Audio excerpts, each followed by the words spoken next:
What's going on, guys? Welcome to another episode review for Goblin Slayer Season 2. This is episode 11, and with me, as always, I have Elizabeth. Mhm. Um, okay, so I like so we get introduced to these like new set of I wouldn't say new set of characters, but it's this hero adventurer group that we get introduced to like several episodes prior. They show up again, and they're being tasked to to fight to go to this like this holy mount area where the meteor crashed, and they're supposed to fight these monsters. Um, Originally, they were supposed to be tasked in saving the princess who were abducted by the goblins in the last episode, but that was, of course, given to Goblin Slayer and his party. Now, I don't know the importance of these new characters because they we never really get like a proper introduction to these characters, and they never really interacted with Goblin Slayer all that much, just from as far as I know, unless if I missed it. But it's like we don't really get to see them interacting with each other properly, even in this episode. Mm. Yeah, like I said before the recording, I don't know if it could be different in the light novel, like they actually do get a proper introduction, but as it is in the anime, I don't think we ever get a proper introduction as to who they are. I guess they're probably going to be characters that are important later on. Like I guess they'll eventually cross paths with Goblin Slayer for some reason. I mean, we do see that at some point in the episode, Goblin Slayer does transport a bunch of these goblins, uh, and has them like falling from the sky, and they of course end up falling around where these other adventurers are. Um, but aside from that, there's not really any kind of any connection between the two parties. Yeah, I mean of course they do bring back one character who was I think it was in the Goblin's Crown, or was it? It was that OVA movie that came out prior to season 2. Of course, Yeah. that character's Noble Fencer, who provides Goblin Slayer and his team horses to travel over to where the princess is being held captive by the goblins.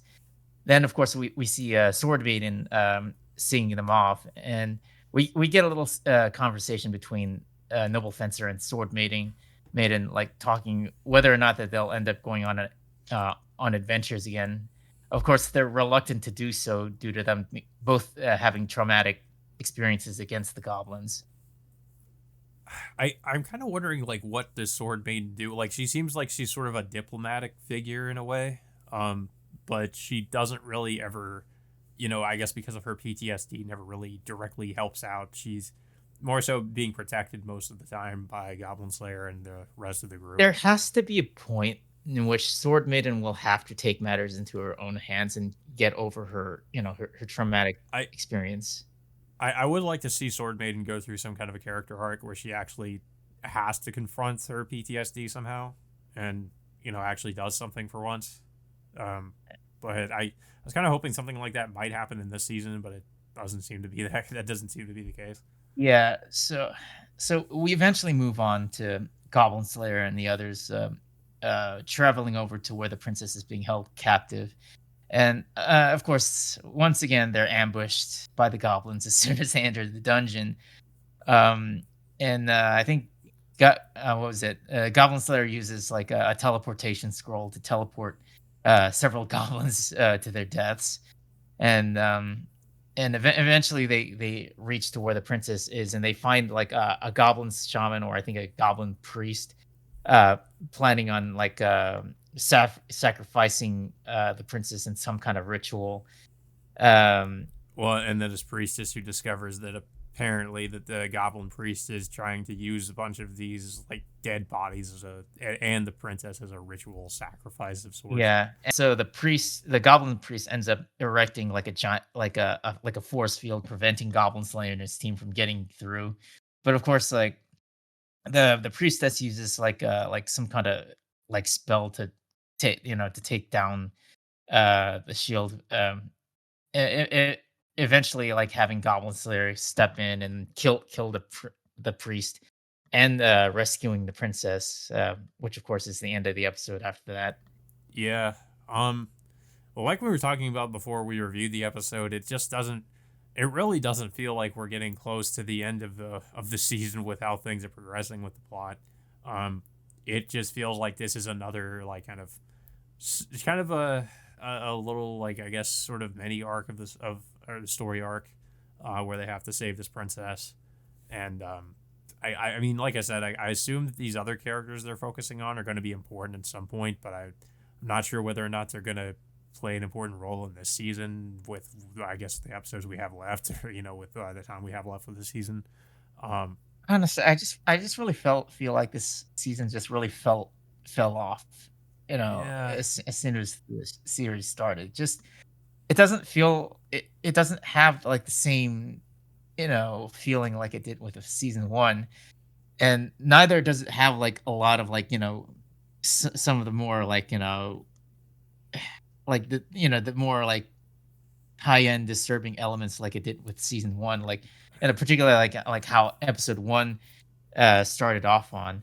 yeah. I Like, mean, it's like I don't and not to mention, I don't feel like there's a point in Crunchyroll putting up those, like, stupid disclaimers saying, like, this, like, viewer discretion advised and whatnot, because it doesn't feel that way with each and every episode I've watched throughout season 2. it does feel like yeah, in comparison to some of the scenes some of what we saw in season one with some of the horrific things that the goblins did to the humans, and we don't really get as much of that in season two. Um, Not that it's any more like I guess you'd say lighthearted or anything like that. It's still a pretty dark series, but it just doesn't feel like it ever really gets back to showing anything really like what we saw in season one. I mean, we see, of course, Goblin Slayer slaughtering plenty of goblins, but and we see kind of, I guess, the aftermath of what they do to people, but we never really see anything else that any of the goblins really doing much of anything else to the people they capture, I guess. But and I mean, Yeah, there's and it that, and there's also just the fact that it seems like season two just is comprised of various kind of just shorter story arcs where some of them kind of like, I mean, they could be material from the light novel, but they feel kind of like filler in a way. um I mean, that's how I feel like I would say that's how a lot of this season has felt like, because it just doesn't, mainly because it just doesn't feel like it really progresses much of the overall plot of Goblin Slayer. I guess people could argue like maybe there's not much of an overall plot to Goblin Slayer aside from Goblin Slayer going on various different quests and killing goblins, but I feel like eventually there has to be something else besides that. But I don't know. That's kind of my other problem with this season, is that it just feels like I guess you could say it's not quite as edgy as season one was, but it's also just it feels like there's not really much of an overall point aside from just we see the various different side, essentially just side quests that Goblin Slayer goes on to kill these goblins. Um, yeah, and plus the fact that I really wish there could have been more development, in terms of other characters, particularly like Sword Maiden. I feel like there's something in there that that could make her a better character, but like she just displayed as like this timid, scared, traumatized character. I mean, we've seen this before. Like she's mentioned this before in season 1, but I really felt like they could do more for her. But it's like I don't think they're gonna get to that even before the end of the next episode. yeah. Um, but yeah, I just don't really have. And Oh yeah, and sorry. and also, like I said, sorry. Um, Also the fact that Goblin Slayer is he's still such a one-dimensional character at this point, because like we know his backstory. We know like he's dealt with his own trauma and wanting to kill goblins, but he just like like it's just like you press a button. You can just simply press a button and you could just like you're playing a video game and you just press the same lines over and over and over again each time like someone has a conversation with him. And like he says, yeah, sure, yeah, okay. Yeah. That's like this all almost everything that he always Well, says. it's weird because Sometimes it feels like at the beginning of this season they did try to give him something more of a personality with him, talking about his sister, and it felt like they were trying to go somewhere with that, but then they kind of did away with it, and he's just kind of back to being, pretty robotic again. yeah, it's I mean I mean I that's yeah, this I mean I really wish they could have done more with Goblin Slayer. Like that's what they had, that's what the potential that they had at the beginning, like when he met with like this wizard boy, who who wanted to be an adventurer because of his sister being killed by goblins. Yeah. But it just they didn't really go anywhere with that. It seems like they kind of did with goblins that are like displaying some amount of guilt over what happened, but like they never went back to that afterwards. Yeah. I mean, yeah, they kind of they pretty much forgot about that as soon as that arc was over. Um, and then they just moved on to something else. Um, Hmm. but yeah, I don't really have too much else to say about this episode in particular. I mean, I guess it was okay, but it just kind of has the same problem as every previous episode. I felt like it's kind of had where it just doesn't feel like this. The stakes aren't really like. I mean, I feel like they're supposed to be high, where it's the princess being captured, but it's just kind of the same thing we've seen in pretty much every episode before this, and like I said, it doesn't feel like we're getting close to the end of this particular season. I guess Yeah. like really the issue is just I guess just how everything has been paced. Um, I don't know. It's hard to really put my finger on what kind of the main problem is with this, but yeah, I just felt like season one was just better. Um, and it's not really because of the studio change or anything like that, because I feel like it's still, I mean, it still looks fine. I just feel like it's an issue with just the way the story has played out and the characters are, that I guess are being portrayed.